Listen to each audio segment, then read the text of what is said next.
break during the 2 hours and before the typical 7 o'clock start. So we've called to order, and we're starting with public comment for anyone who wants to present something to the council that's not on the agenda. So our typical public comment, not on the agenda type comments. If there's anybody here that would like to speak to the council. And I don't see anybody rushing for the podium, so that takes us to item 3, which is the public hearing. And by the way, if anybody's curious why we're not starting with our typical tradition of pledge and so forth, we'll do that at 7 o'clock. So this is more of a study session, if you will. All right, so we're starting out with the public hearing, and Mr. Maltby. Oh, good evening, Mr. Mayor, members of the City Council. Jeff Maltby, City Manager. As we embark on our journey this evening, I thought I'd make a few comments and provide a little bit of overview before we start turning it over to the number of consultants and experts and the folks from CM-Trans and their property department to talk to you as well this evening. So tonight's public hearing is to provide the City Council and the public with information and provide the opportunity to hear from and ask questions of the experts for the final EIR. This is basically the same process that was conducted with the Planning Commission over the last couple of months. The City Council will conduct a public hearing and will eventually consider a motion on whether or not to certify the final EIR. And specifics of those motions and whatnot will be provided to you as part of the process later on. We're not anticipating that you'll be arriving there within the next 2 hours anyway, and possibly not even at all this evening. In addition, the City Council may also wish to consider a motion to give the project applicant further direction on the proposed project as part of a list of improvement measures which will guide the project later in the process as it goes through the entitlement phase, which is similar to what the Planning Commission did as they addressed the project. The staff report before you does contain one significant option, an option that has been brought up before in terms of phasing the EIR and the entitlement work. The project's been on a two-phase track since 2007 when the application was submitted to the city. Phase 1 is for the final environmental impact review certification. The CEQA is a state law, which is a very complex set of requirements that are often different from a city's regulatory process and preferences regarding its own built environment. Environmental impact reports include any number of specific and often complex reports and evaluations from experts ranging from traffic engineers to noise specialists to biologists and toxic professionals, many of which you will hear from this evening. Considering the EIR along with the design and permits for a project of this scale can be very complicated, which why in 2007 it was decided along with the City Council that this was going to be a two-phase EIR and then entitlement process, and that's where we are today. With the two-phase process, which is allowed under CEQA, the project entitlements or actual design can be considered separately and given the necessary focus. In Phase 1, the Planning Commission and the City Council are focusing their attention on the EIR first, and then in Phase 2, the Planning Commission and the City Council will focus on the project design, which primarily will consider things like height and massing, architectural design, and other elements that we actually hear a lot about from the public, but aren't necessarily related specifically to the EIR process. The Planning Commission would hold public hearings on entitlements expected in the spring of 2013. The Planning Commission recommendation on certification of the final environmental review document, which is before you this evening, the PD zoning, the plan development zoning, I should say, plan development plan and tentative map, if required, would return to the City Council all next year. As an alternate to this, the City Council could conduct a public hearing on the EIR and consider the Planning Commission recommendations and not take action tonight on certifying the EIR, and rather provide direction and guidance to staff and the Planning Commission to proceed with the entitlement process. That would be an option. It's not one that's recommended by the staff this evening. I think you'd probably want to hear from the project sponsors as well on that issue before you made a determination. My feeling on that option is that both supporters and opponents to the project would like to see the city and the council begin to deal with issues that they feel affect their neighborhood or their interest in the project one way or the other. And really primarily the ability to do that is going to be in the entitlement process, I believe that, having spent a good deal of time with a number of various stakeholders in this project. In terms of tonight's meeting, the mechanics, the schedule from 5 to 7 will focus on technical presentations, and should we finish the presentations, we'll begin with questions and answers from the City Council of the folks that have been presenting to you. Later in the evening, following the start of the regular meeting, in consideration of another item, the Council may begin to take public testimony. Once all your questions are answered, we would open the public hearing.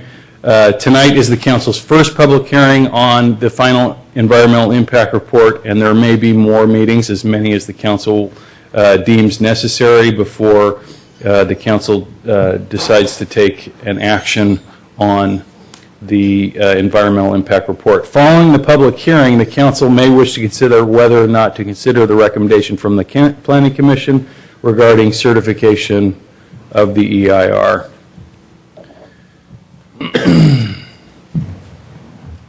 So the role of the City Council in the environmental review is to conduct a public hearing, and after considering all the public comments and documents, including the final environmental impact report, and prior to approving the project, decide whether or not to certify the final environmental impact report document as adequate in accordance with California Environmental Quality Act. I think that's an important statement and distinction. I think the city may decline to certify the EIR and request further analysis if, in its judgment, certification of the EIR would not comply with the requirements of CEQA. But this is a study. This is not the project, and I'd like to reiterate that. Certification of the final environmental impact report would not commit the City Council to a specific course of action with regard to the project. CEQA, state law, requires that this city conduct an analysis, an environmental impact analysis, to be in compliance with state law in regards to the project. We have, as a city, an obligation to do this and provide this level of study. In the end, providing the study is an obligation. Approving the project is not, and it's important to make that distinction, I think, for some folks who are new to the land use process, who get involved with these projects. It can be confusing to them in terms of how an environmental impact document is considered, put together, reviewed, what it actually means. It's very infrequent that you see an environmental impact report document that isn't approved, but that's not to say that it's infrequent that projects aren't approved. So in other words, there are many projects who have environmental impact report documents approved, but later the entitlement project is not approved by the council, but it does have a certified EIR. That's more typical than seeing an EIR that's just out and out rejected. Typically, you just be sending it back for more study. So that's a little bit of background. That's where we're going. I'll turn the mic over to our first presenter tonight to get things started. Unless you have any quick questions of myself or the city attorney, we'll be here to answer anything as you'd like. You can jump in or hold your questions to the end. Any questions? None? Thank you. Thank you.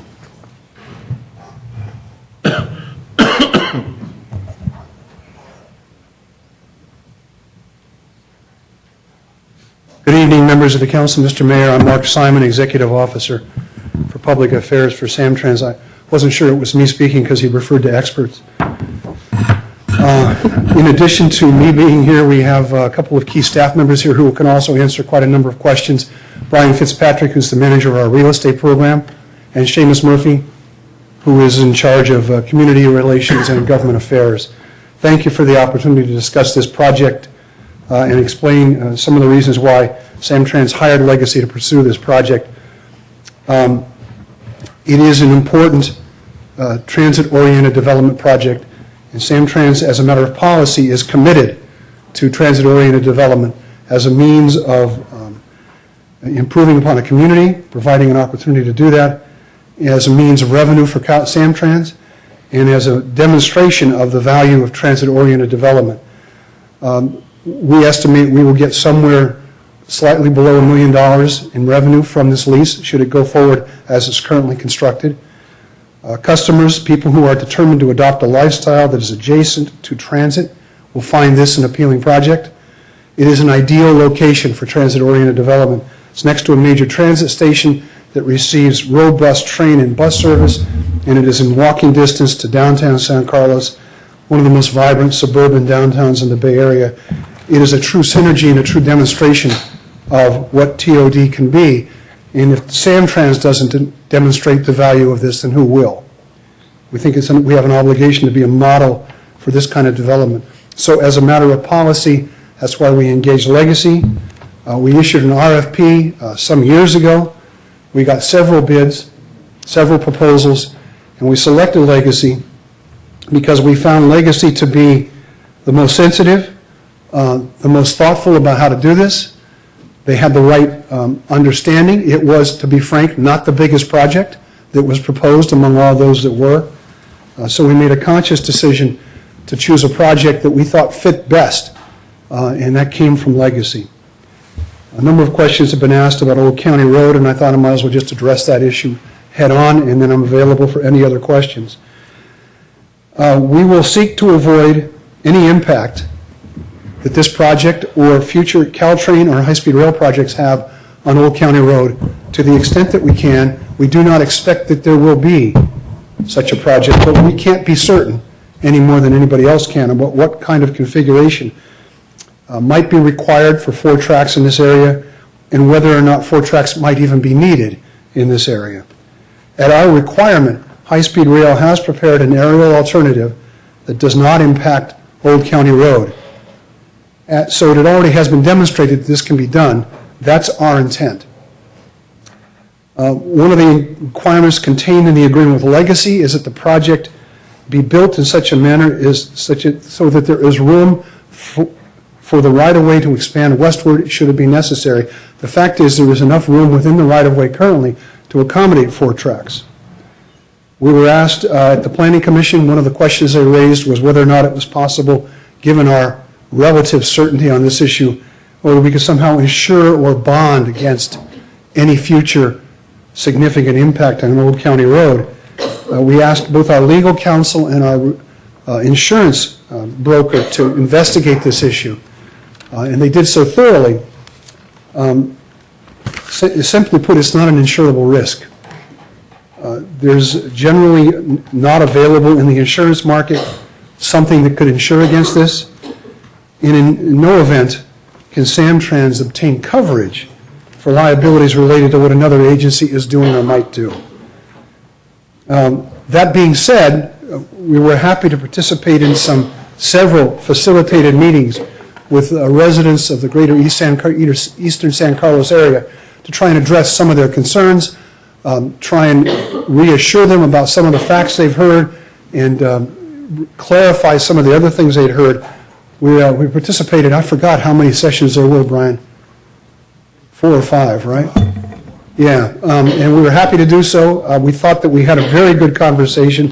One of the things we discussed there and committed to doing is considering language in the regional MOU, the Memorandum of Understanding. There's a 9-agency MOU between the funding partners that addresses the future of Caltrain electrification, modernization, and high-speed rail.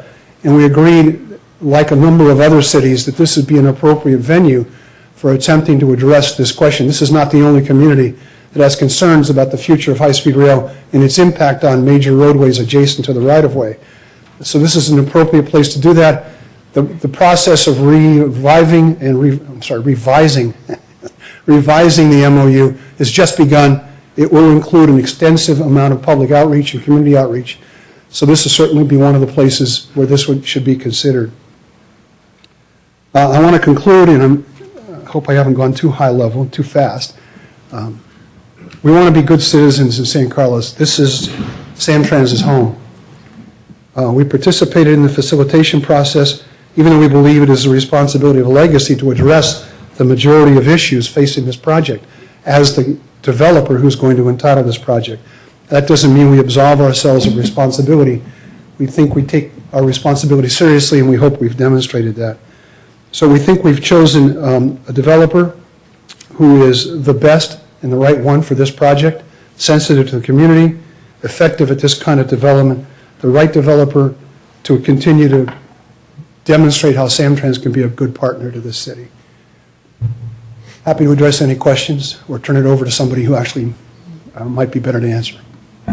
Questions for Mr. Simon? A couple of questions, Mark. You mentioned that Samtrans is going to lease, in other words, you're not going to sell the property, you're going to basically... Samtrans retains ownership of the property in perpetuity. Okay. And you said that you gave an amount of $1 million in revenue. Is that per year? No, it's over the life of the lease. And that would be over 50 I think years? 65 years with two 17-year options. So basically, it's about $100,000. Sound about right? No. Per year. It is per year, excuse me. Well, now we've already reached the limit of my capacity. That's okay, because if it was $100,000 a year, I'd say I'll do something with you specifically and give you $100,000. You'll give us $100,000 a year? Sure, for that property, absolutely. Okay. Yeah, I get this. About $900,000 a year. Okay, so it's basically going to be $9 per year. Right. Okay. And the third question I had, a quick question, is you talked about impact on Old County Road relative to the, if the trains, if high-speed rail or whatever else. But specifically, and I know it's in the staff report, but just for the record, specifically, you don't, Old County Road is not going to be used as a staging area or any kind of basically storage area if and when this project got approved and the building started. Everything would be on the other side, on the El Camino side. That's correct. Okay, thank you. Questions? Before we go on with questions, if I may, I just wanted to let the audience know, we started at 5. Some of you are probably hungry. You came straight from work to here. So the city has saw fit to be a good host and provide you food out there. So feel free to get up and go get something to eat if you like. That's fine.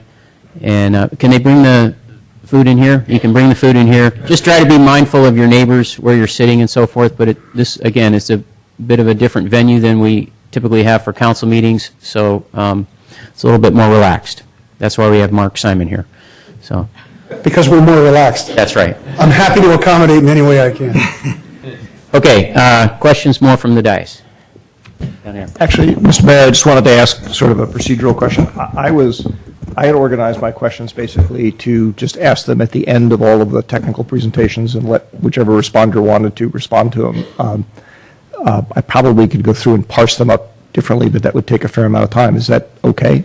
I mean, I have no problem with people asking questions as we go through. It's just I'm holding my questions to the end, basically. And that's fine, because they're all going to stay here, and they can get up and down. They can use the exercise. Mr. Mayor, we Yeah. can do that. I just, if you want to do that, we'll wait them all to the end. It's fine. I would rather leave it to the council member on how they feel comfortable, because some people, we're getting older, and we can't remember the questions if we don't ask them You're right not away. looking at me, are you? No, I was looking over this way.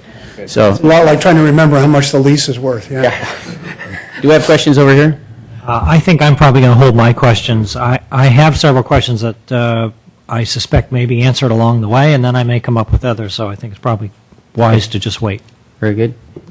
Yes, I have one question. I'm interested in knowing what other parcels of property Samtrans has that's similar to this one in other cities along the peninsula. Are there others? Yeah, there are two other projects that we're currently working on in one fashion or another. Hayward Park in San Mateo. We've just designated a developer with whom to negotiate for that project. And in Daly City, there's a Daly City Colma BART station. There's a piece of property there that we're anticipating in a similar fashion being seeking a developer. But other properties that are currently developed are also owned by Samtrans along the This is our railroad first line? one. This is our model home. Okay, but are there other businesses that are leasing space along the railroad corridor that are still owned? I'm sorry, are there I people guess who I'm- are there businesses that occupy the Yes, Caltrain I'm right-of-way? interested in properties Yes. that are not currently being developed, so you do have other property, okay, Yeah. all right. And approximately what percentage of the agency's income is derived from property leases? I'm not sure we can put a number like that on it, to be honest with you, but we can look it up and figure it out for you.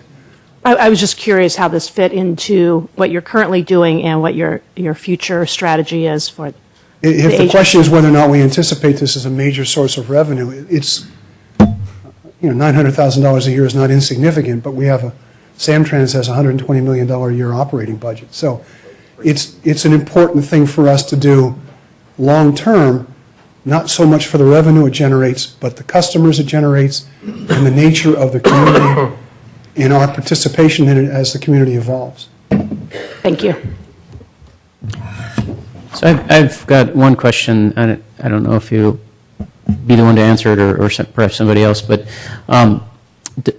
my question is, does trying to think what the name of the law was. I remember I didn't bring my EIR with me, and it's in my notes in there, but there was a California state law that established the rail authorities essentially back in, I think it was 1861.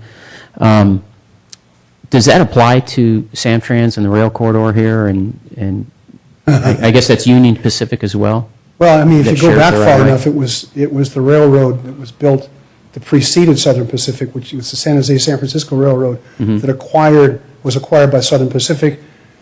That's the entity from which Caltrain ultimately acquired the right-of-way. I'm not sure I can answer the question. I'm certainly not familiar with the legislation you're referring to. What I can tell you is that Caltrain owns the right-of-way, and we're not subject to eminent domain. If we deem what's appropriate for the right-of-way, that's what is deemed to be appropriate.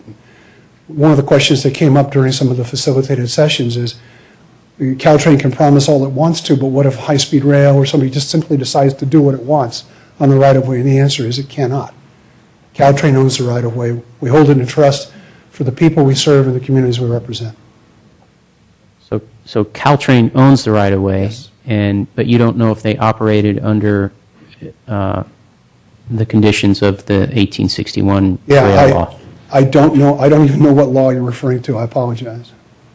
Okay. Just to let you, so the reason I asked about that, like I said, I went through and I read, scanned through it and read in detail parts and pieces of it. And the gist of it is that if you go that far back,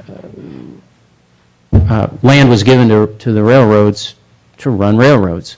And it talks very specifically with shall-type language that, they shall put their rail bed in the center of this property. That what was interesting, too, in reading it is most of the property given to the railroads was given to the railroads for their use. It's not an easement. It's their property. Right. But it does have constrictions on it that it must be used for a railroad, and the types of buildings that would be required to run a railroad, including a yard, including depots and such. And that seemed to be, when you read through it, that's the first and foremost priority. And the reason I bring it up and why I'm curious about it is because of this issue with if high-speed rail does come through and does need more land, and then the concern of the east side regarding Old County Road and things impinging Old County Road or even closing Old County Road, and yet we can't give any assurances that that won't happen. I hear what you're saying, that that's the intent, but when you look at the California rail law as it was originally written, like I said, everything was written as the rail shall stay on these properties and not go anywhere else unless cities want to sell pieces of parcels to create intersections or flyaway tracks or such. So that's why I ask it, because I'm curious about that. You've read more about rail law than I have, certainly. Yeah. The only part of this I can respond to, I suppose, is that I can state unequivocally that the proposal that we're we're here sponsoring is fully in accord with all current railroad regulations. Okay. All right. Thank you, Mark. Right.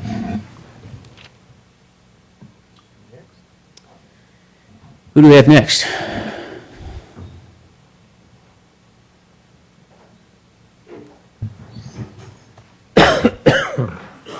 Commissioners and Mayor. Excuse me, your name again?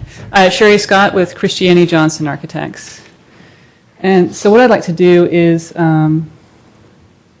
give you a brief kind of overview of the architectural aspects of the project. I think my role in the architecture will have more weight when we get to the entitlement phase, phase 2.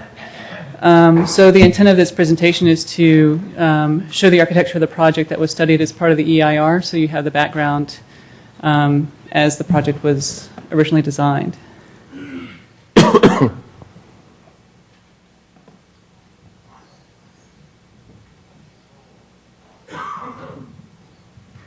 This first slide shows really the civic center of the project, which is the existing historic depot, which is really the show point for is the train station. It's a landmark in the city, and it's also a focal point for the retail component of the project. The intention of the retail component of the project was to really frame this building. The project does this in several ways. It actually steps back in plan, and I'll show you the plans in the next slide. So it flanks in plan, and it also steps up in elevation away from the existing depot. One of the other functional things that it does is it really changes the car circulation and turns this into a pedestrian plaza in front of the depot. So it can really be a space that's inhabited. It can be a space that there could be some outdoor dining, there could be book fairs, wine events, what have you. You can imagine the space actually being occupied and inhabited by people rather than by cars as it is now. Really, it's pretty much a drop-off, a turning lane for buses as it is now. It's a confusing intersection. It's difficult to cross as a pedestrian now. So this is one of the major focal points of the project that we'll be addressing as part of the design. So the project in its entirety has 6 residential buildings, 4 of which are north of Holly, total of 280 units, and it's a combination of 1, 2, and 3 bedroom units. Buildings 7 and 8 are the 2 retail buildings that I was just showing you in the initial rendering that flank the historic depot. And they provide a total of about 36,000 square feet of retail/office uses on the ground floor, 2nd, and 3rd floors. Parking spaces for the residential buildings are underneath each building. So each building parks itself with a partially below-grade garage. And then there's some surface parking as well. Also, as part of the project, we're relocating the parking for Caltrain that's around the depot now and shifting it further south. And that is being replaced at a one-to-one relationship to what they have now. So this is the first part of the site plan. Holly Street is on your right. El Camino is the street address for the project. The Caltrain berm is here. And on the east side is Old County Road with the eastern neighborhoods beyond that. The intention in organizing this project was, it's a long linear site, is to break this down into smaller buildings, smaller spaces that are a better pedestrian scale for El Camino Real. There's several things that we did to break down the massing of these buildings and create a nice experience for a pedestrian walking along El Camino Real en route to the transit station. Each of the buildings is a courtyard building. So each building is U-shaped to collect around an interior courtyard. This creates a little bit of privacy from the units facing the courtyard, both from El Camino Real. It has fewer units facing the residents on the east side.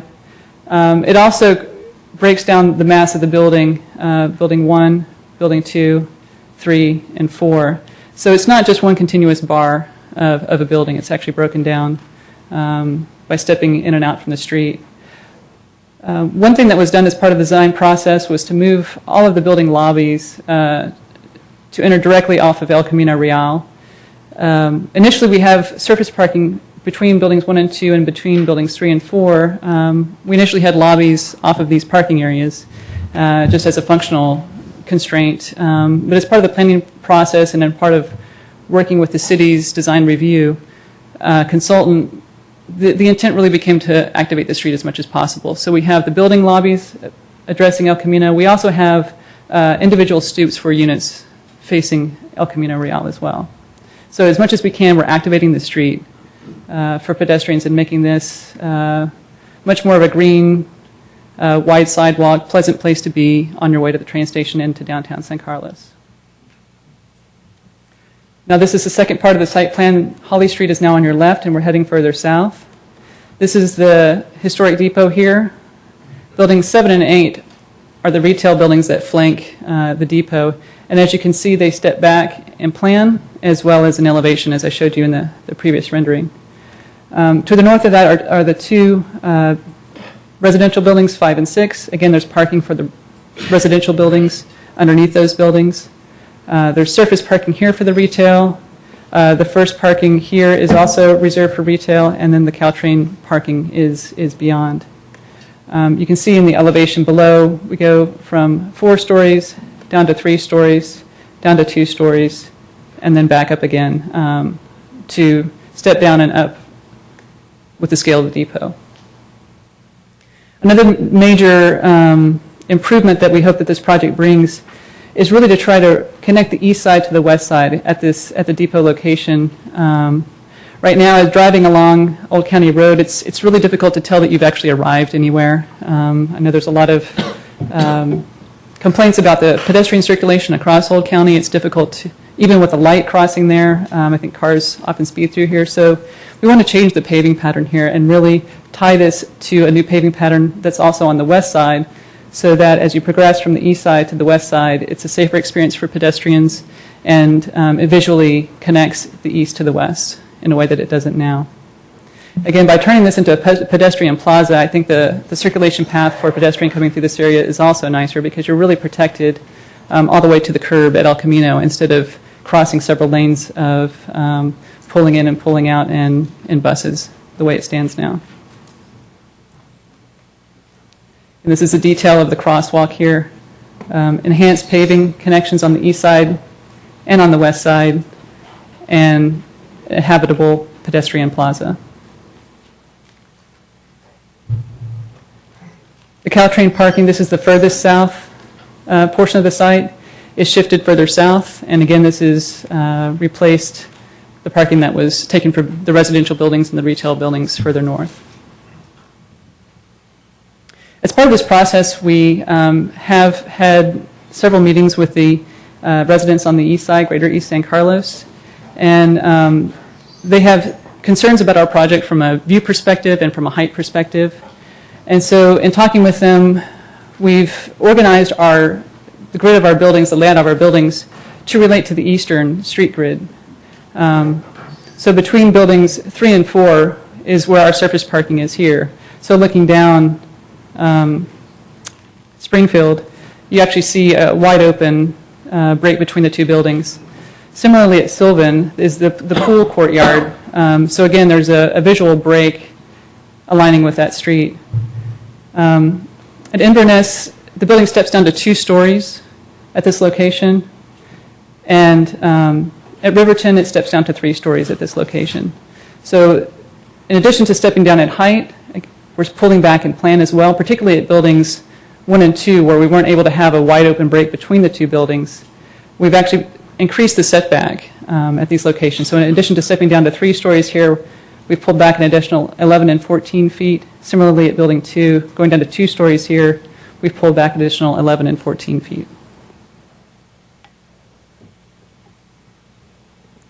This is the view of the project from the east side, from Old County Road. And the intention here is to keep the architecture consistent with the west side. There's no back side to this project. This project is visible from all sides, especially with the train. And so the intent is to use similar roof forms, similar building massing as we have on the west side. Even though most of the residential units do face the west or face internal courtyards, the intention is to have this residential building appear residential from both sides and not just one side. So we have a variety of roof forms with trellises. We have exterior walkways. We do have a few units that do face the east side. But all in all, what we're striving for is a variety of roof forms, building breaks that align with the street grid. In addition, we have robust planting on the berm, and this is both on the east side of the berm, which is on the Old County Road side, where we are permitted to on the west side of the berm. This was studied extensively with the Caltrans engineers to see how much tree planting we could have along this stretch and not interfere with the performance of the train, with the operation of the train. Since then, we've heard that the neighbors want even more planting, so what we've been doing since then is, and we're still in the study process of this, is redesigning actually on the property the EVA lane, which is emergency vehicle access, to provide even more planting actually within the project boundary to provide a third layer of trees. And I think we're having some good headway there. We've met with the fire department, and it looks like we will be able to reduce the amount of emergency vehicle access here and increase and provide that third layer of trees. These are some detailed views of the step down in the building massing in plan. This is the 11 and 14 foot setback here, in addition to the regular setback that we have for the rest of the building, and also stepping down to 3 stories at Riverton. Similar at Inverness, we're stepping down to 2 stories, and also in plan, stepping back an additional 11 and 14 feet at this location. These are the building breaks at Sylvan and Springfield, again, with the pool courtyard and the surface parking. We have a break from ground to sky in those areas. This is a rendering of the architectural treatment from El Camino Real. Again, the intention is to have a really engaging, active street frontage for pedestrians. The building frontage steps front and back. There's individual stoops as well as building lobbies that face El Camino. There's 2 driveway entrances for surface parking for the residents. And there's street tree planting here that's part of the Grand Boulevard initiative. So the idea would be that there's street trees. There's also a green buffer between the back of walk and the buildings that varies in depth. At some points, it's a few feet of green planting behind the walk, and at some points it expands to actually be what we're calling a small pocket park, where there would actually be a bench or a seating area open to the public that someone could pause on their way walking along El Camino Real. This is the berm on Old County Road, showing some increased planning. Again, this is similar roof forms that we have on the west side of the project. You can see the building hip roof stepping down, as well as stepping back in plan. And this is the step down to 2 stories at Inverness here. And this is the break between buildings 1 and 2. Again, this is the retail plaza. Really want to create a center for the depot, create a destination and not just a place to drive through and drop people off. It's a sea of asphalt. Again, engaging the pedestrian, connecting the east and west side. This is really going to be, I think, the civic focal point for the project.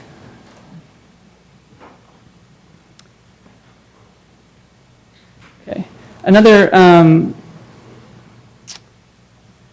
topic of discussion that's come up quite a bit with the residents on the east side is the height of the building and the relationship to the single-family residents on the east side of the project. And so I've taken, this is a pretty typical planning code standard, not just from, this is actually from the city of San Carlos, but other cities up and down the peninsula have a similar relationship of high density multifamily residential adjacent to single family.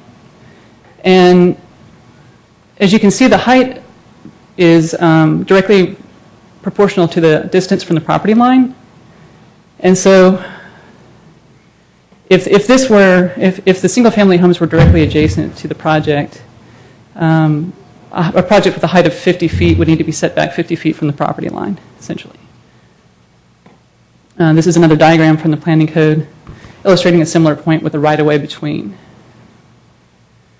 This is the relationship of our project to the residents on the east side.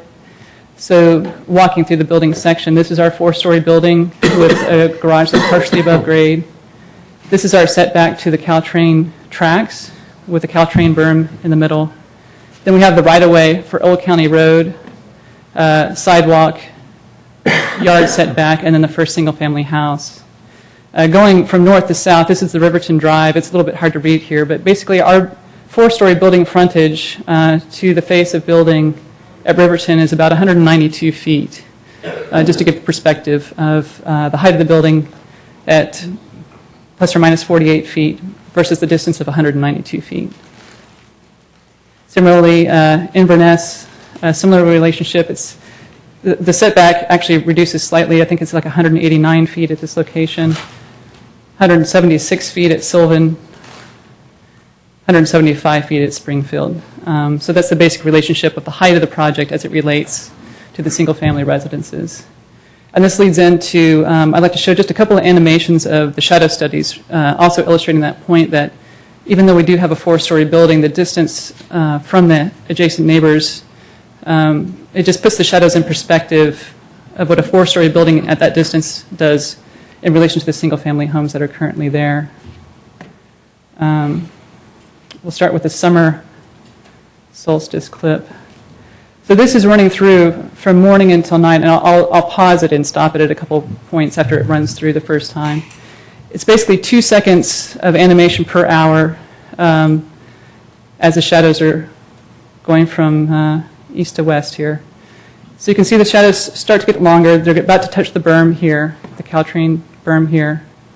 And you can see the shadows. I'm going to pause it at this point here.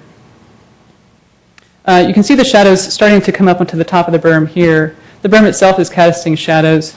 But the single-family homes and tree planting are also casting shadows too. And with the buildings being, 10 or 12 feet apart, the shadows of adjacent neighbors are already impacting these buildings long before the four-story building that's 175 plus feet away starts to impact. So this is where our project starts to touch the first house on Old County Road, but you can see how much shadow is already cast in the neighborhood at that point from the single-family homes and planting in the area. So yes, our buildings do cast shadows, but everything in the neighborhood casts shadows as well, and I think ours are in proportion. And then I'll just show the equinox as well. Can I interrupt for a quick question? Sure, go ahead. What was the latest timestamp on the animation when it ended? How late in the day did you go on the equinox? Went right till about 10 minutes before sunset. So it's about sunset in the summer is at 8:35, and the animation runs until just after 8. Okay, thank you.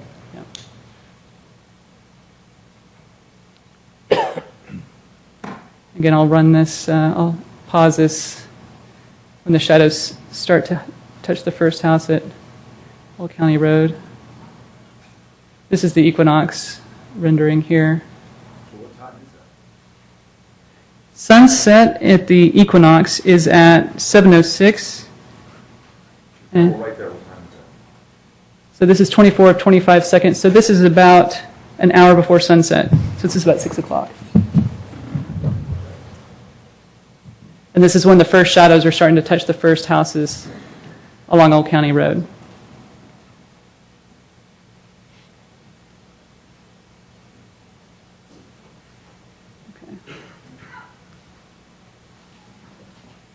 Okay.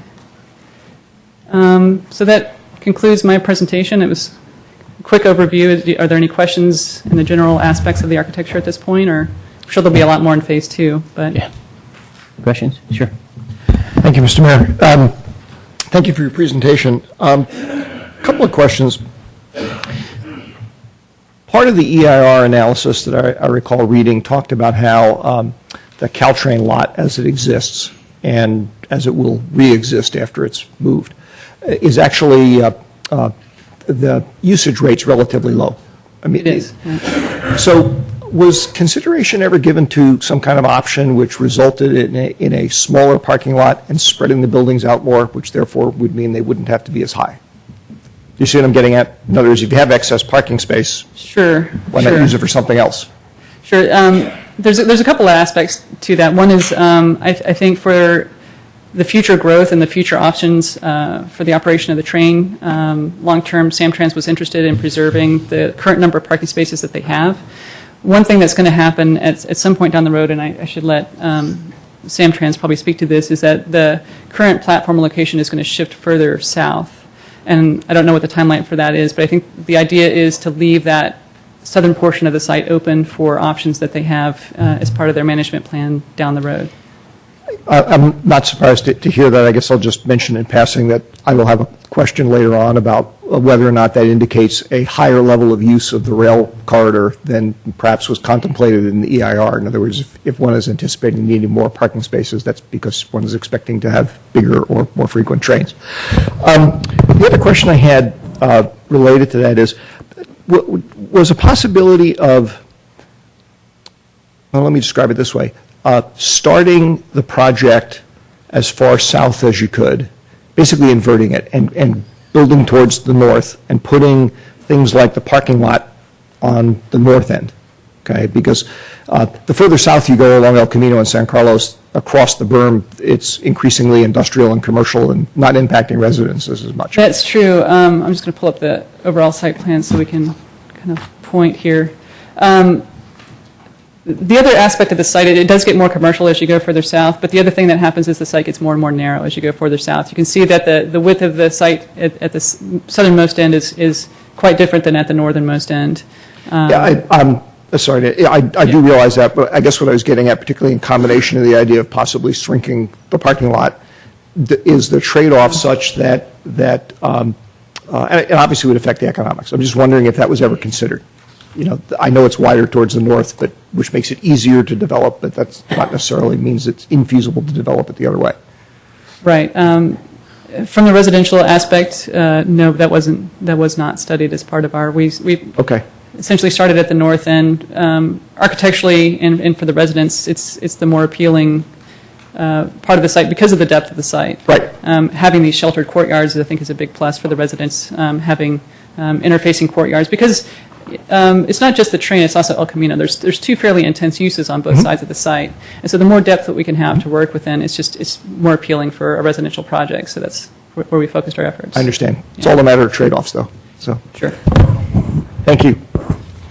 Just one quick question. The trees, all the trees that were shown on the different drawings, Yes. what's the time, an estimate of how long it'll take for them to grow to that size? I think I'm not a landscape architect, but I believe the direction that they were given was 10 years. Okay, thank you. Yes. Yeah, I just have one question. When you were doing No, they're not the gonna shadowing model, does that assume that the buildings, most of the height of the buildings has been pushed toward El Camino, or does that just assume a uniform height? The buildings are actually modeled as they are in the plan. So the majority of the project is 4 stories. The areas where it steps down are 3 stories at this notch in line with Riverton and 2 stories at the notch aligned with Inverness. But the majority of the project is 4 stories. And so the buildings that you saw in that model were actually these buildings modeled at the heights that they're shown. So if it's 4 stories at El Camino, it's 4 stories, 40 feet back? Correct. Okay. All right. Thank you. Karen, do you have any questions for? Any questions right now? Okay, I have a few, so if you hold up there. The pedestrian crossing Holly going towards the depot from the primary 4 buildings of residential, where does that happen? Are they expected to somehow cross over Old County and then go down Old County and come back, or is the idea that they'll go down El Camino and somehow cross Holly Street at El Camino? What's For the plan? For the new residents? Yeah, you've got, I don't know, you said 280 residential units for those. They would be crossing Holly at El Camino here. So they would be, the building entrances are all at El Camino, so they would Okay. walk along El Camino, cross Holly at El Camino, and then on to onto the depot. And so, now if they're doing that, is there there's anticipation for some kind of change or improvement to that intersection to allow that to happen? Yes, there is. And I don't Can you show us that? Let me see. I don't know that I have that slide. I don't think I have the civil drawings. Let me see. I have a printed version of the civil drawings. I don't have it on my slide, I'm sorry, but I can get that to you. Okay.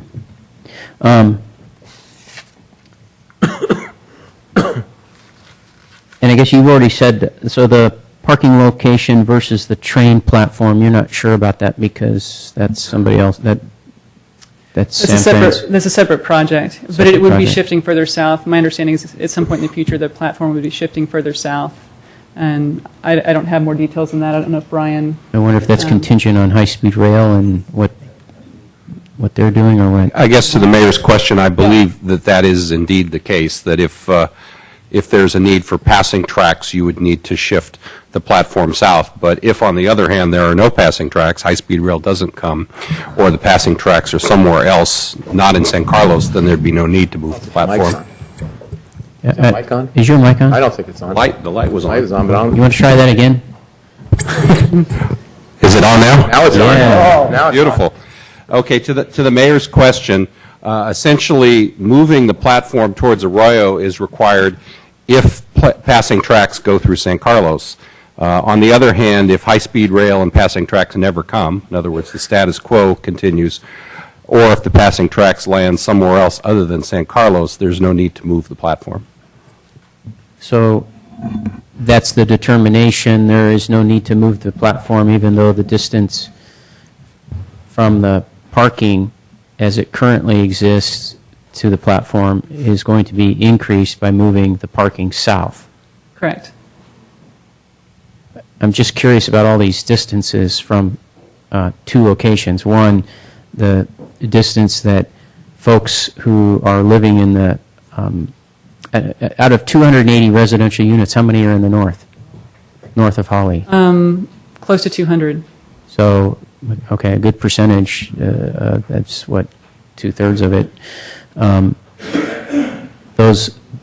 Those folks, if the idea, as Mr. Simon was talking about, the idea is to create customers for Samtrans, 200 of those households at least are going to be north of Holly Street, and they're going to be expected to walk that distance down El Camino, cross over Holly, and continue walking until they get to the rail platform, Correct. I'd be curious what that distance is and how much studies been done about people's willingness to go that far.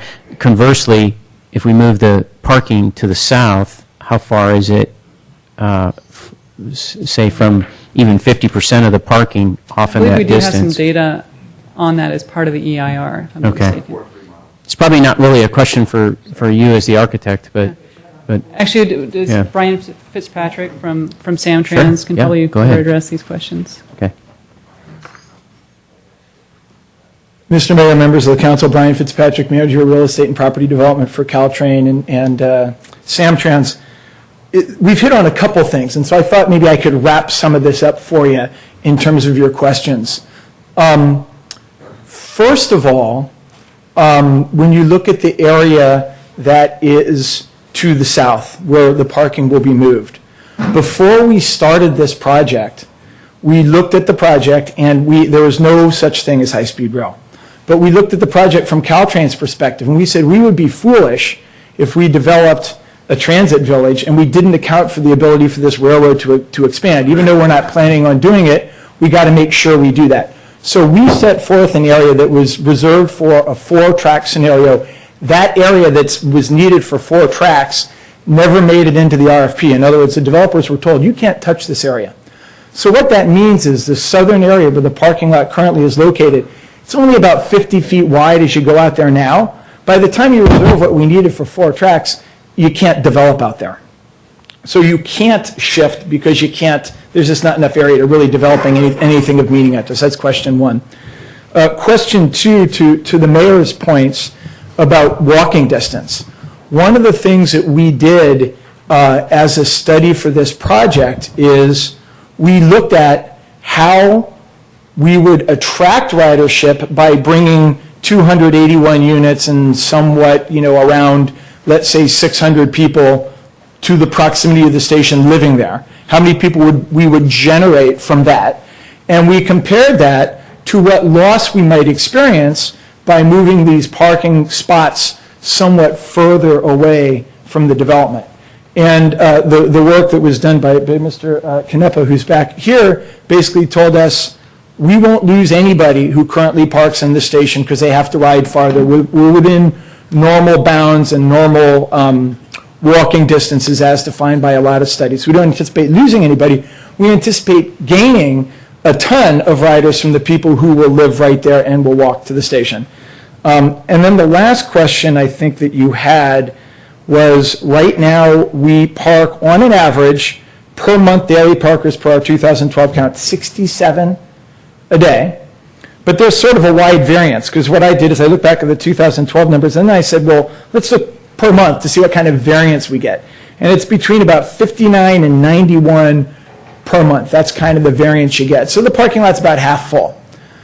We also were concerned about reducing the amount of parking because we don't want to build for today. We want to build for the future. So we want to make sure that we're accommodating for everything as best we can. So I think that's kind of wrapped up some of your questions, but I'll be glad to answer anything else you might have. The last statistic you gave, 59 to 91 parking per day? Correct. On a monthly in and out basis? Yeah, so what we do is we count once a month.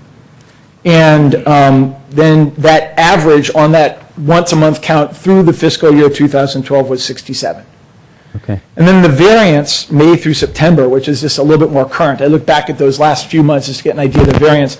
And in those 6 months, the low was 59, the high was 91. So it gives you kind of an idea of the average, and it gives you kind of an idea that there is a little bit of a up and down pattern to that.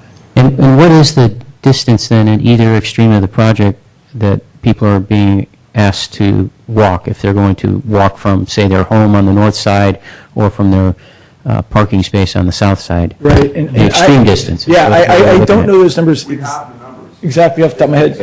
Ben?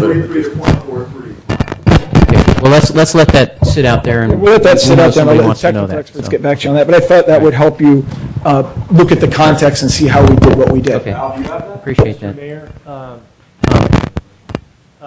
Yeah. my mic's not working right now, but shout. Thank you.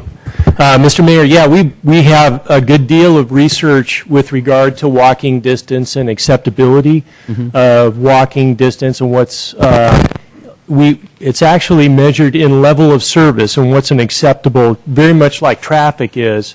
It's, you have a good level of service A or worse. And so we've done a good deal of analysis, and we do have all the distances with regard to the parking areas that we can share with the City Council, if you'd like us to do that now. Also, as part of the presentation, we have the parking consultant that will be giving a presentation, and he can talk about the distances as well. Let's do that then. That's good.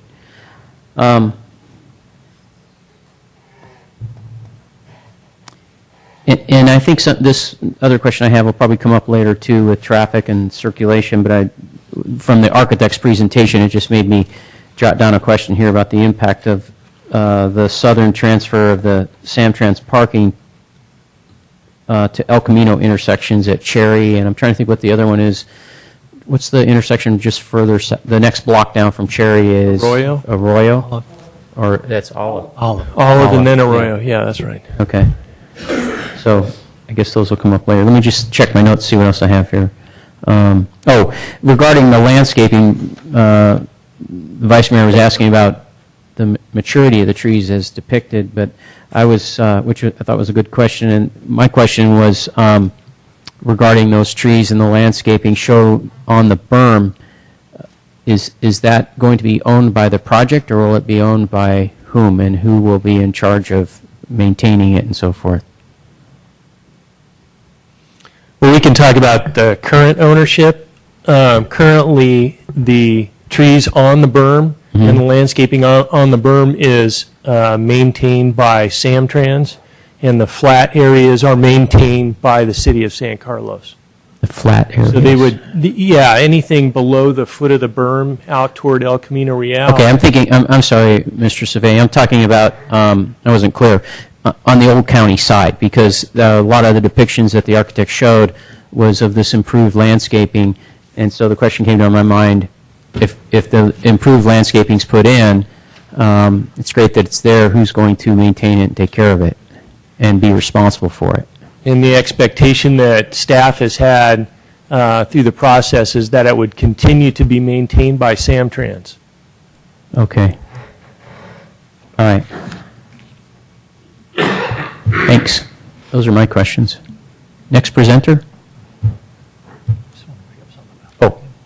Oh, we have one more question here. I just wanted to bring up something about parking.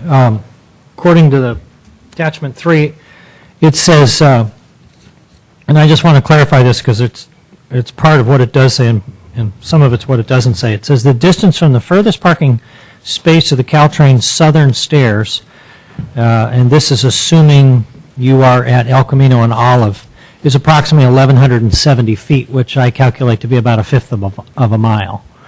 But then further in the next paragraph, it says the distance from, I assume this is Arroyo pedestrian undercrossing, is 1,260 feet to the southern stairs, so that's a quarter of a mile. What I don't see in here, maybe I missed it, is the distance from the northernmost building, which would be at Oak Street there, to probably the northern stairs, I assume. Is that in here that I just missed it? I don't believe it is. However, I think we could get that information for you in just a few minutes. We could have some measurements done, and we can provide that to you later in the meeting. Okay, thank you. Very good. Okay, who's up next?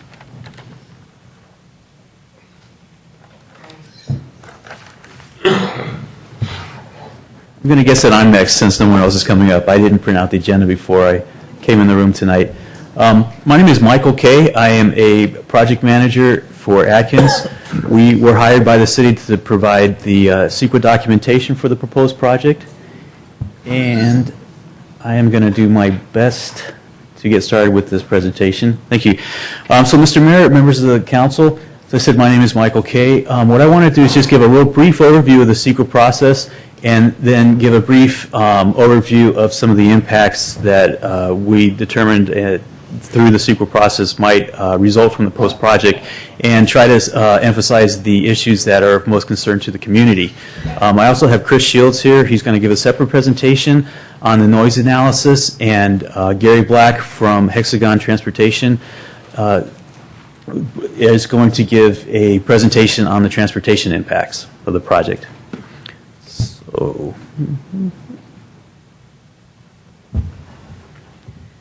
let's see.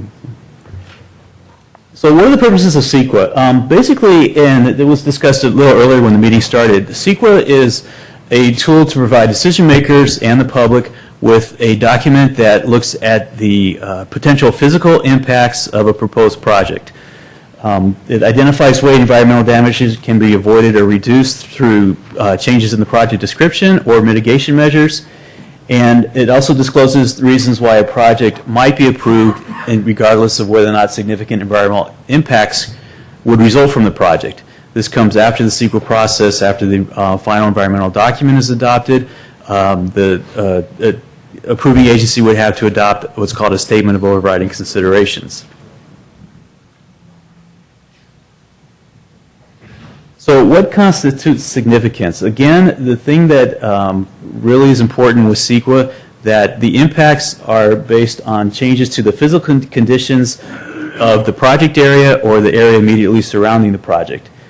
Significance is based on, to the extent possible, on scientific and factual data, and the lead agency must consider direct physical changes to the environment and reasonably foreseeable indirect physical changes to the environment. We also look at not only the effects of the proposed project, but the potential effects of the project in association with planned and future projects under what's called a cumulative analysis.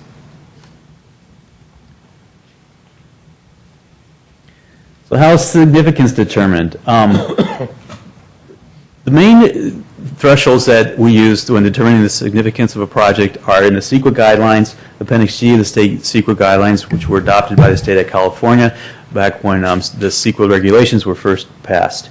We also look at agency regulatory standards, such as the standards that Caltrans might have for changes in level of service of Caltrans facilities, or thresholds that the Bay Area Air Quality Management District may have when looking at impacts to air quality associated with the project, both operationally or with construction impacts. And we also consider any CEQA standards that have been adopted by the City of San Carlos in our analysis. Okay, what is a significant impact? What CEQA attempts to do is rely on independent judgment to decide whether a project may have the potential to cause substantial environmental harm to the physical environment. Many times there'll be disagreement among experts. We have a number of technical support to the conclusions in the environmental document. Other technicians or experts may come to a different conclusion on their studies. In that case, it's really doesn't mean that there should be a determination that the impact is significant. The lead agency is then tasked with making a determination on which of the studies they are going to support, and as long as they document that decision, they've complied with CEQA.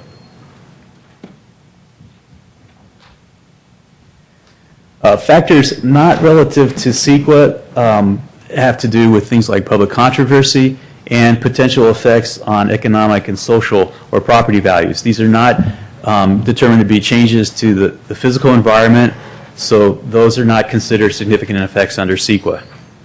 And public opinion is not considered a significant effect under CEQA. As was mentioned earlier, the this is really separate from the proposed project, the environmental document. The environmental document can be approved without approving the proposed project. Just because the environmental document is approved by the lead agency does not mean that the lead agency is in effect approving the project. Those are really two separate approvals that need to take place. So again, economic issues are not discussed in CEQA. They typically do not lead to a physical change in the environment. If a connection could be made to a potential economic loss that then led to physical changes in the environment, that would be considered under CEQA. Public costs or revenue associated with the project are not considered, but many times that information is disclosed in the CEQA document for informational purposes only. May I interrupt you? Sure. Because you're going through a lot of stuff there. If you back up once. One slide? Yeah. So can you give an example of social and economic issues that could cause physical damage? Have you seen that before in your work? I have not seen it. I haven't worked on a project, but the classic case or the classic example in that project had to do with the proposed Walmart. I believe it was in a city in the Central Valley. And the opponents could demonstrate that the Walmart would cause the local downtown to become economically unviable. Therefore, many of the stores would close down. The stores would then become deteriorated, and that could lead to secondary adverse effects in the physical environment because you would be creating unsafe conditions in the downtown associated with abandonment of the buildings due to their they were no longer economically viable due to the fact that Walmart would siphon too much of the businesses away from those businesses. So if you carry that out, somebody made that case, and they somehow documented it, or they can't prove the theory, but they can certainly substantiate it, perhaps somehow. Is that what was done? Yes. Well, it was determined that they wouldn't have to make a determination on whether or not that was a possible effect of the project. I don't know what the eventual outcome was. If there was enough information in the record that they could make an argument that that was a potential outcome, and so mitigation measures would have to be provided to avoid that outcome. I just know that they were successful in challenging the environmental document on that basis. So they didn't necessarily stop the project or anything like that. They just Again, I don't know if know. that did stop the project or not. Okay. All right. Thank you.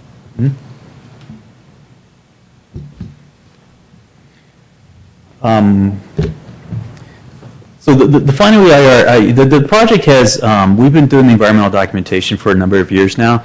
We had a scoping meeting when a notice of preparation was circulated prior to the start of the environmental process. A draft document was circulated to the public, and the project was put on hold for some time because there was a question on what was going to happen with the California High-Speed Rail Authority in the corridor. we thought that in consultation with city staff, we were going to slow down on the environmental documentation, hoping that there would be more information pertinent to the project coming from the High-Speed Rail Authority. When the planning on the peninsula for the high-speed rail looked like it was also going to slow down, we made a determination to go ahead with the environmental documentation for this project. So we circulated the draft document this past summer. The draft environmental document includes all the comments that were received the final environmental document includes all the comments that were received during the circulation of the draft document. We delineated all those comments. When the comments spoke directly to the environmental document, we've come up with a specific response to that comment. There were quite a few comments on transportation, visual, noise, the alternatives analysis, and potential effects of the high-speed rail project. So the final document, as you've probably seen, also includes what we call master responses. Rather than to respond to each of those comments individually, we created a master response that hits all the points raised within those topics by the public and the agencies when they commented on the draft document. In addition, we fully revised the visual quality section of the draft EIR, and that's included in the final EIR. And again, as I said, the final EIR went out for public review in July of this year. And as you know, we've had a number of public hearings before the Planning Commission on the document that is continuing tonight.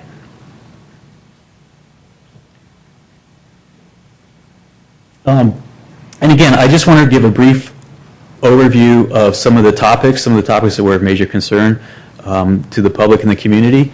The visual quality master response included more information regarding the height, mass, visual character, shadows, and views of the proposed project. We had more detailed project consistency with applicable regulations from the City of San Carlos. We also included some additional visual and shadow simulations, but with that information, we did not have a change in the conclusion of the draft EIR. The final environmental document and the draft EIR determined that visual impacts, while there may be some visual impacts associated with the project, none of those rose to a level of significance that would then require mitigation measures. And I should step back, and when we did do an additional visual and shadow simulations, however, shadow impacts are not deemed a physical change in the environment under CEQA. So that was information included in the environmental document for informational purposes only. We did include some figures, and I've got the figures in my presentation here, but the figures are not as well prepared as the ones you saw previously from the architect. So I am going to include those in this presentation, but as when we get to those, I'll explain the differences between our figures and the ones presented by the architect. Before I leave this slide, like I said, the increase in shadow is not considered a significant impact under CEQA. However, there have been some jurisdictions in California, such as San Francisco, that has determined that they want to consider the potential impacts of shadow. But in San Francisco, I believe that mainly has to do with whether shadow is going to be cast on public parklands with the proposed project.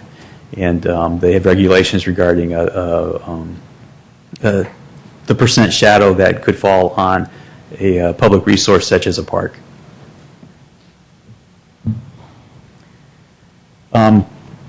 These are also from the draft document and the final EIR.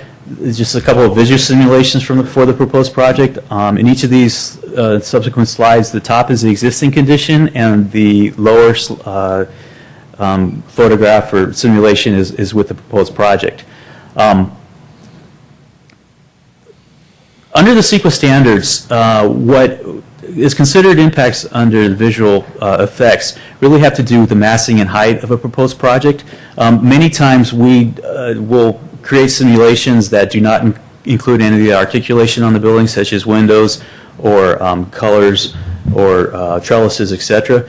Because as the process goes through the planning and approval process of the project, many times those types of things can change over time. So really what we're looking at is the height of the building is consistent, with what's being proposed, and the massing of the building is consistent with what we proposed. So this creates an outside envelope against which we can examine the visual impacts of the proposed project. Again, this is looking from Old County Road facing west at approximately Sylvan Road. The top is the existing condition, and the bottom is with the proposed project. Another shot looking at Old County Road from Riverton Road. And again, if I'm going through too quickly through these, please let me know and I can slow down. This is simulation looking from Loyola Park facing west. You can see the proposed project in this area.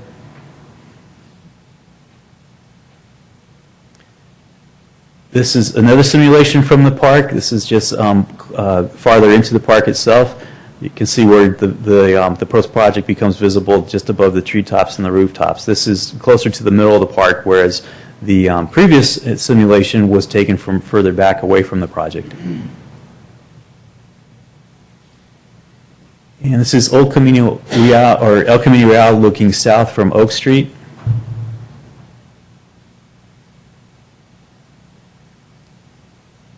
And at Holly Street, looking northwest.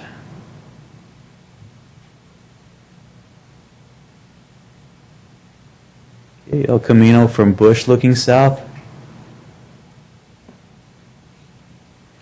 And these are the status simulations that I mentioned earlier that we included in the EIR.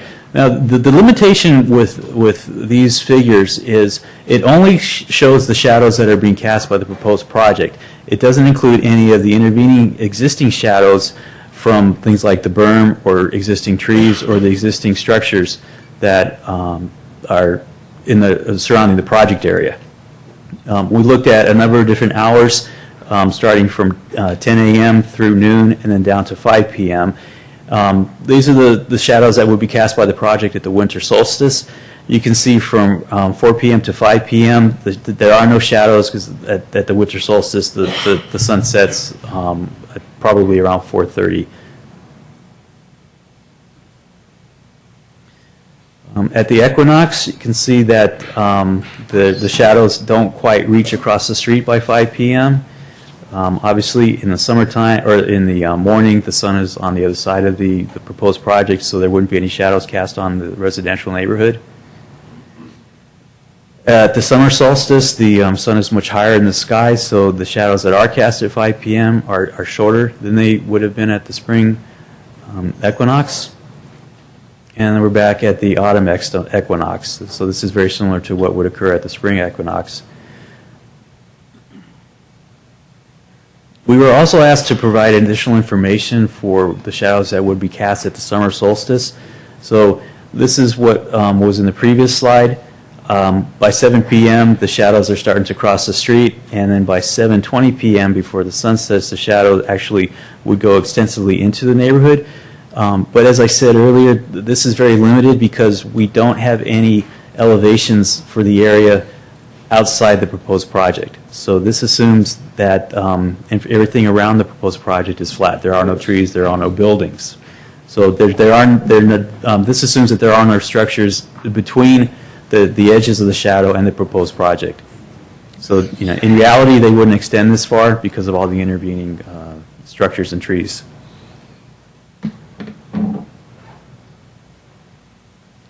So the high-speed train cumulative analysis, as I mentioned earlier, we put the project on hold because we were hoping we'd have more information about the high-speed train project against which we could evaluate our cumulative condition.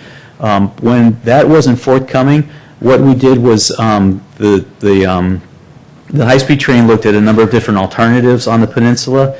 One of those alternatives included a 4-track aerial viaduct through San Carlos.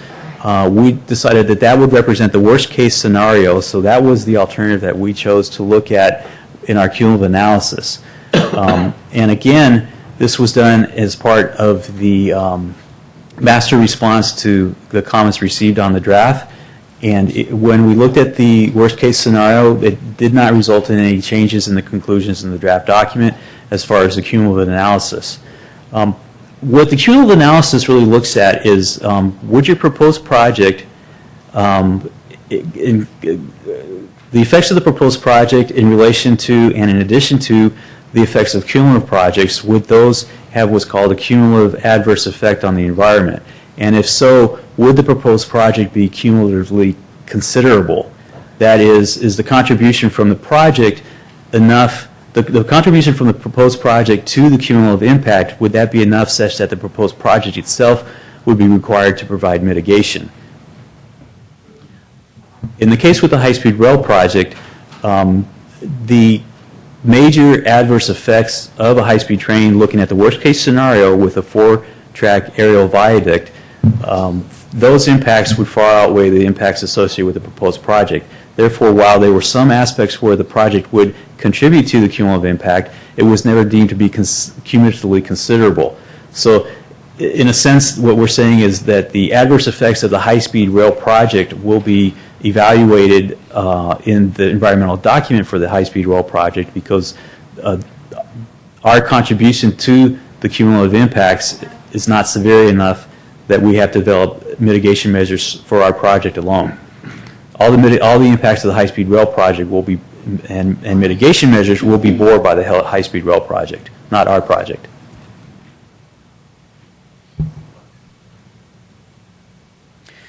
We also looked at another alternative in the final document. There was some, the original draft document had alternatives, including a no-build alternative, as well as a reduced size alternative.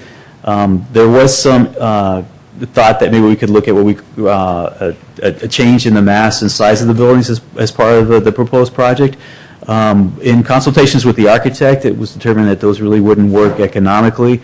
So, but there was a lot of value in the alternative that was proposed. So we were able to develop what we called the revised massing alternative. They would look at a variation in height and bulk of the buildings. It would increase the height of the buildings at the Holly Street corridor, increase separation between the buildings to reinforce the view corridors, and a reduction in the number of the proposed units. And the result of the analysis, which is detailed in the final EIR, is that the revised massing alternative would result in impacts similar to the proposed project. However, they would lessen those impacts to a slight degree. The purpose of the alternatives analysis in CEQA is to look at alternatives to the project that might reduce the significant effects of the proposed project. We don't have to give an exhaustive potential range of proposed projects, and we're tasked with making sure that any of the alternatives meet the majority of the goals of the project itself. For example, if the goals of the project include we want to have a transit-oriented development at the Caltrain site, an alternative to the project is not to build single-family homes some distance from the proposed project, because that wouldn't meet the objectives or the goals of the proposed project. So in the case of this project, we really were limited to the location of the proposed project when we looked at alternatives, because otherwise we couldn't meet that goal that this is going to be transit-oriented development.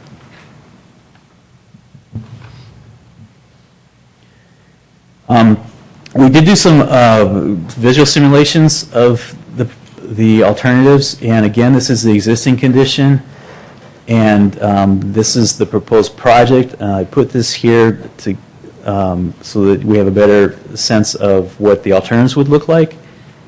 So this is the reduced intensity alternative. This one is the revised massing alternative. Now, as I said earlier, typically visual simulations just look at height and bulk. In the case of the previous slide, this is the proposed project. We had enough information about the design. The design had gone far enough that we were able to put the articulation and the windows on the project. But because it's the alternative is an alternative to the project, it doesn't make sense to start looking at articulation or fenestration on the project. So at the top here, this is the reduced intensity alternative. This is the outside envelope that would result from that project, that alternative. And the bottom is the revised massing alternative. So you can see there's a slight variation in the height in some locations, as with the reduced intensity alternative. But you said that the reduced intensity alternative was not economically viable, is that right? Well, not that it wasn't economically viable. That's not a decision for the environmental document to make. It's really up to the city and the applicant. What the role of the alternatives is to present options in the environmental document that could lessen the severity of any adverse impacts associated with the project. Okay. But you said one of those was less viable than Oh, the I'm other. sorry.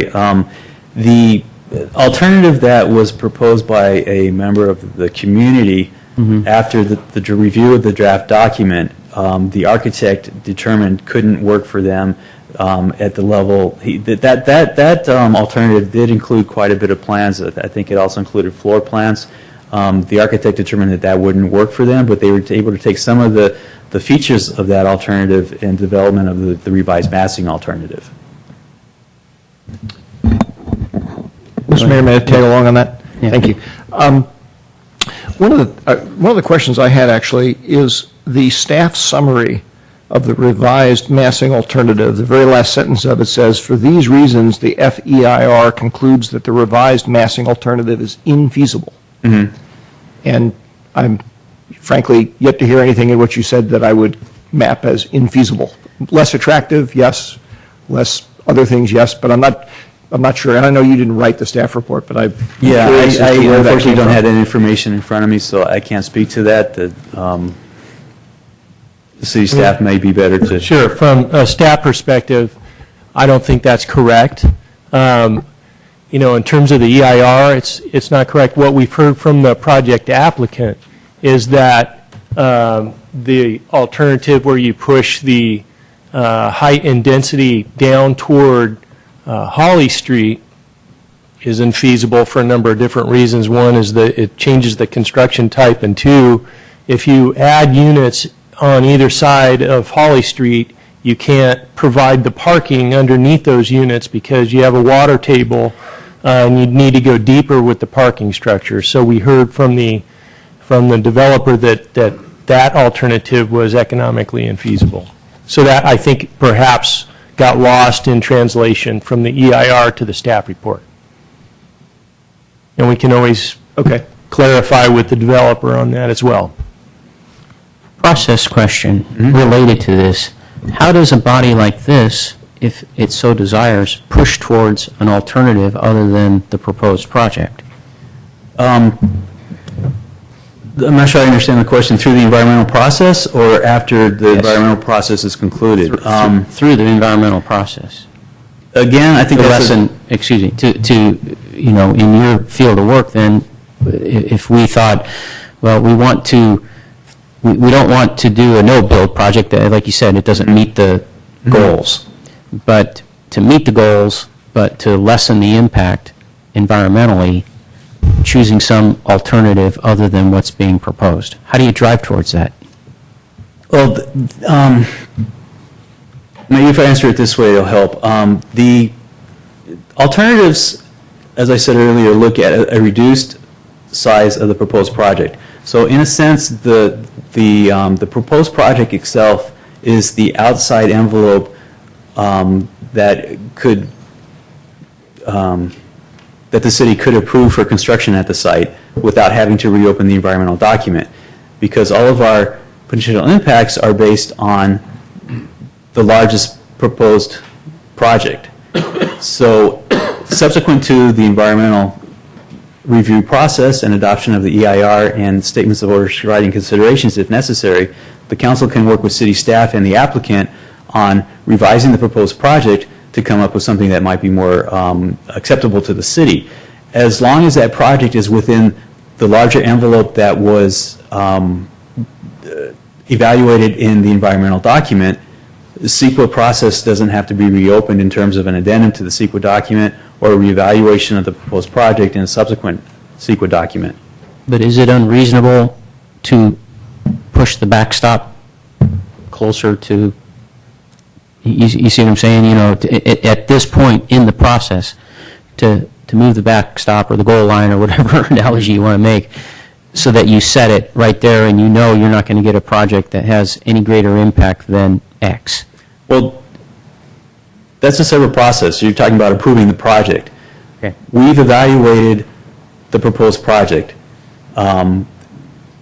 If you're looking at a smaller project, that fits within the evaluation envelope for the existing environmental document. Okay, gotcha. Because you're not going to approve a project that has an increase in impacts. So that's a project approval, not environmental documentation. Okay, understood. Okay.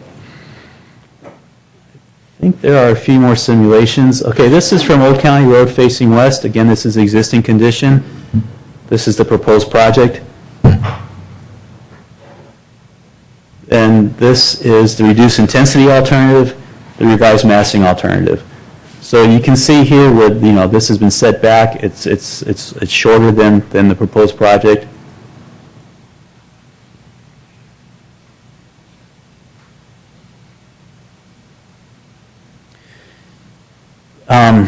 These next few slides can be difficult to see from where you are. These are also in the final environmental document, but this is a profile of the three alternatives that were evaluated in the environmental document. The top, this is facing west. Holly Street is to the left. This is the proposed project. We have Springfield Drive, Sylvan Drive, Inverness, and Riverton. This is a profile of reduced intensity alternative. This is a profile of the revised massing. Now, scale is similar on all these projects, so you can make a comparison on what was proposed with the three alternatives.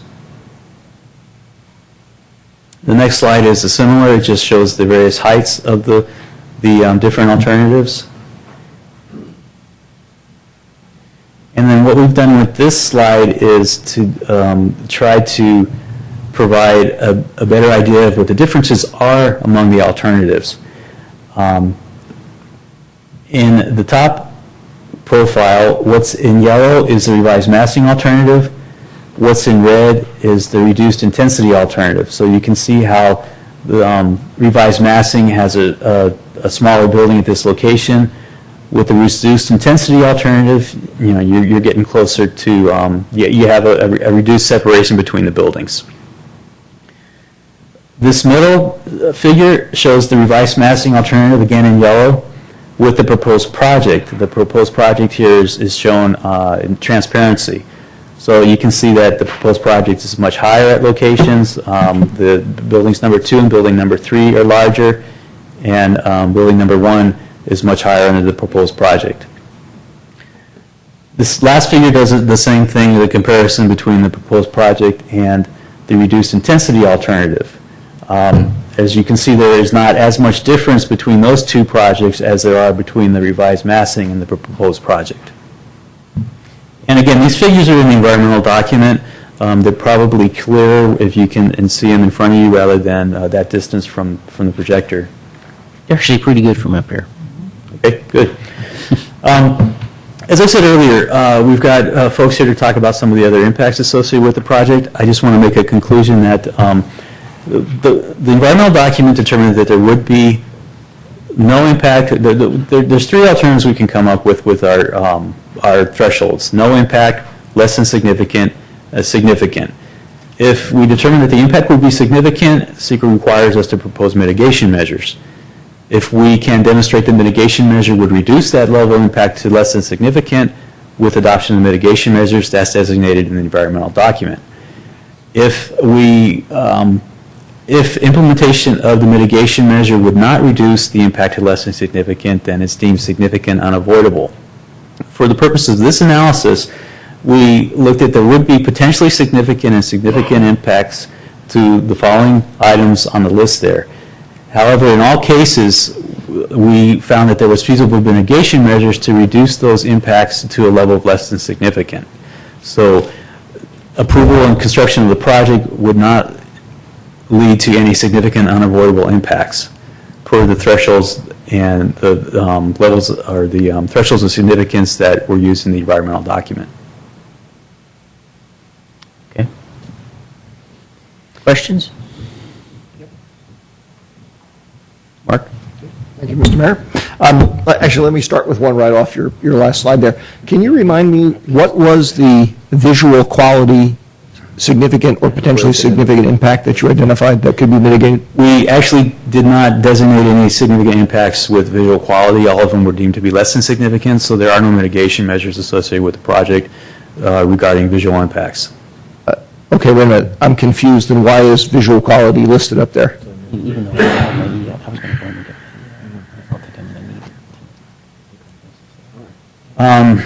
Perhaps that's a list. I mean, that almost looks like a list of all the things that you studied, which isn't necessarily, of course, the same list. Yeah, those are not all the topics that we studied, and perhaps I misspoke. I don't know if we included, perhaps there was a potential impact and we included landscape, but if I misspoke, Okay. I mean, the record is whatever the record is. information is in the environmental document. Right. And you're right, that slide shows where there would be potentially significant and significant impacts. I see Deborah looking through her notes, so she may have an answer for us soon. Okay. While she is looking, okay. There were visual impacts relative to light and glare Thank you. for the preparation of a lighting plan and design prevention and control devices for exterior lighting. Okay. Yeah, and that's tied to a specific significance threshold. And this is a typical impact associated with the project, and the mitigation measure that Deborah read is a standard mitigation measure. Okay. My more substantive question, which I want to make sure I understand what my role is up here when we ultimately get to the point of casting a vote, assuming we come to that on this document. My understanding is that essentially when a council member casts a vote saying, yes, I ratify or approve this EIR, that effectively what I'm doing is I'm saying, to a sufficient degree that meets whatever criteria I think is appropriate, I am concurring with the conclusions and the methodology and approaches that Atkins used in preparing the study, correct? That's correct. Before you continue, these could be legal questions, and I'm not a CEQA attorney, so if I misspeak, I hope I will be corrected. Oh, no, I'm sure somebody will leap in to correct. So, and if they don't, we'll pause and allow them. Now, however, the other thing that is, as I understand it, is important is in making that personal assessment, I can effectively, and I cannot be arbitrary and capricious about it, but I can basically come to the conclusion, I don't agree with Atkins' judgment in this issue. I don't agree with how they assessed something. I perhaps think a different standard should have been used for determining whether some threshold was crossed. And, if enough of those were to exist in my mind, that would drive me to saying, well, gee, I'm not comfortable ratifying the document because I don't agree with, a sufficient number of elements in it.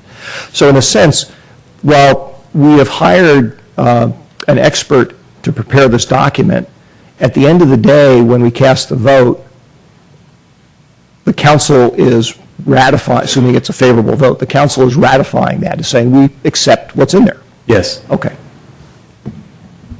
Thank you. Again, as I said earlier, and it's been said earlier in the meeting tonight, this is an informational document in order to give you the tools that you need to make a decision on whether or not the potential effects of the proposed project to changes on the physical environment were adequately determined, addressed, and if necessary, adequate mitigation measures were proposed. And just so you understand, I'm not trying to lead up to some mysterious thing or not. It's just that inherent in the nature of this kind of process is there always are, let's put it this way, reasonable people can disagree. Correct. About all sorts of things that are in here.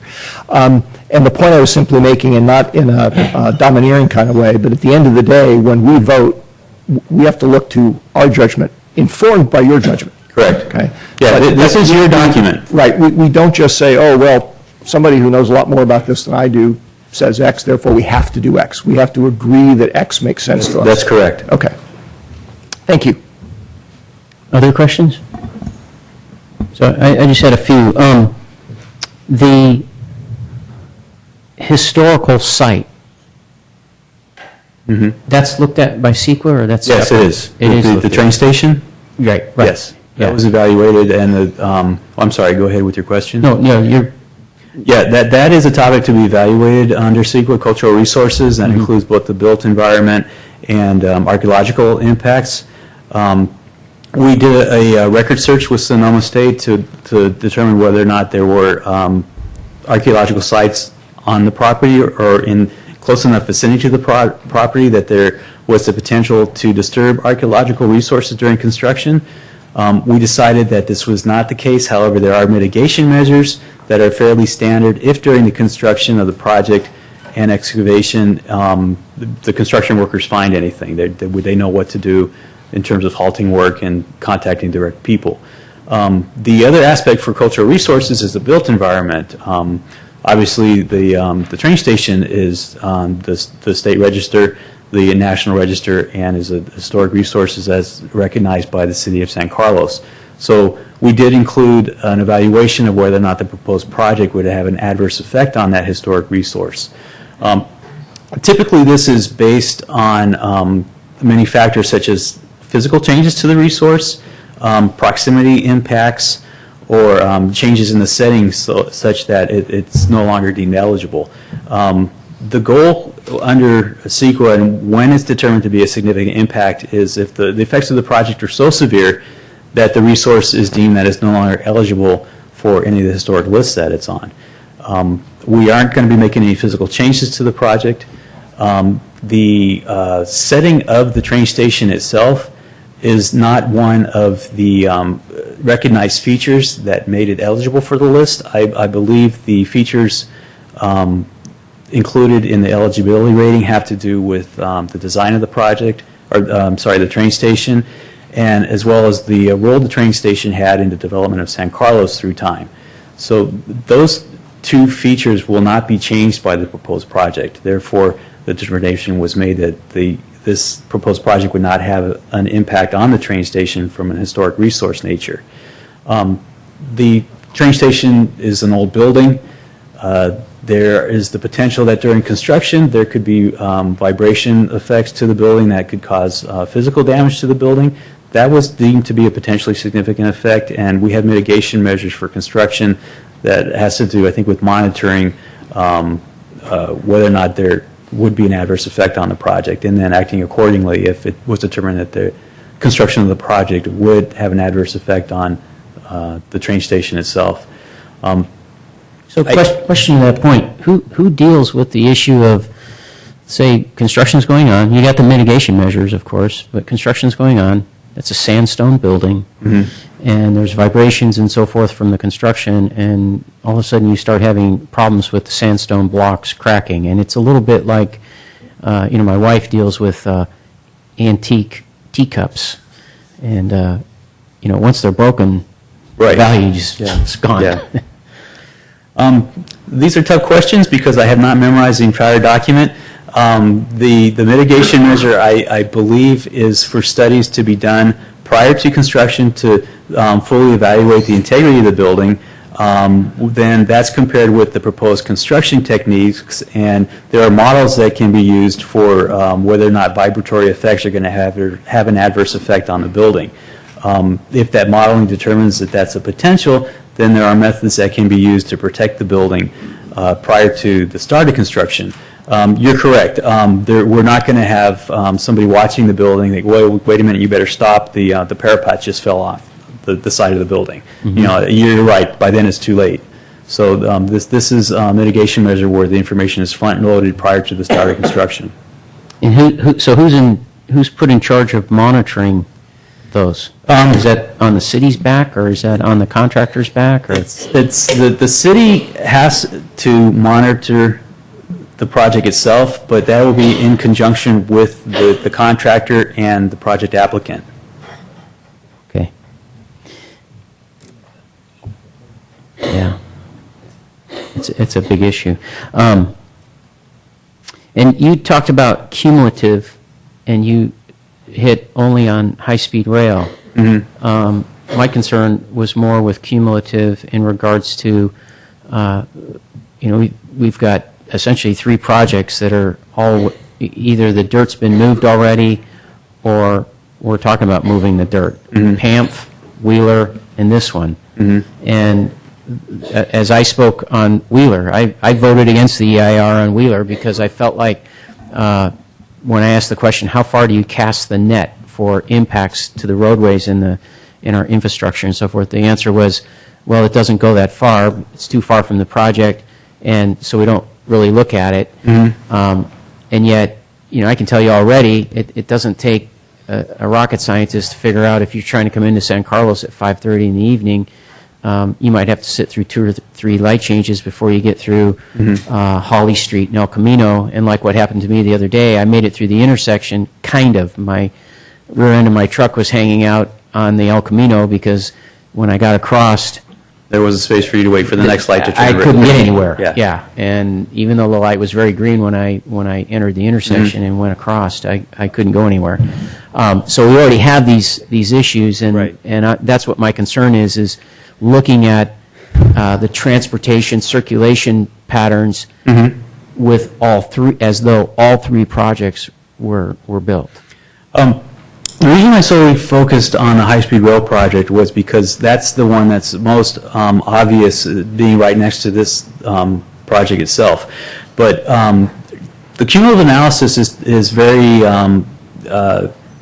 related to specific topics. You mentioned traffic, and Gary Black from Hexagon will speak to this when he gives his presentation, but the cumulative traffic analysis includes all projects that are currently under construction, as well as, I believe, the build-out of the San Carlos General Plan. So traffic in particular does do a thorough evaluation of the cumulative effects of the proposed project. A number of study intersections were selected in consultation with the city on which of the intersections we thought might be most affected by the proposed project. So those were evaluated. Those were first looked at for how they operate under existing conditions, then evaluated for how they would operate with the proposed project, and finally evaluated for how they would operate under the proposed project plus the cumulative scenario that I explained. The cumulative scenario that you explained then does include... It does include things like PAMF or other approved projects.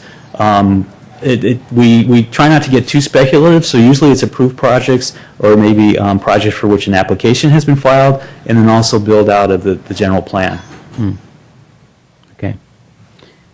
Did you have a question? Yeah, just to tag along on that, I mean, do we have a specific answer from staff about whether or not Wheeler was included in this analysis?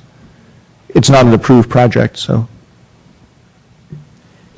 I'm sorry, go ahead, Deborah. It's a reasonably foreseeable project, and it also was in the general plan EIR, build-out analysis EIR. So it's it in was this one. analyzed in the cumulative In impact? this one, Okay. yes. Thank you. Thank you.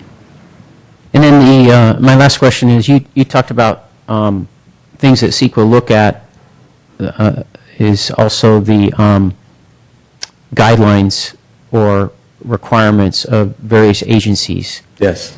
And I was wondering if that included, for the city of San Carlos, we years ago did some visioning meetings and came up with design guidelines and design standards that, for instance, to reduce visual impact, require that buildings go back as they step up, that the upper floors step back.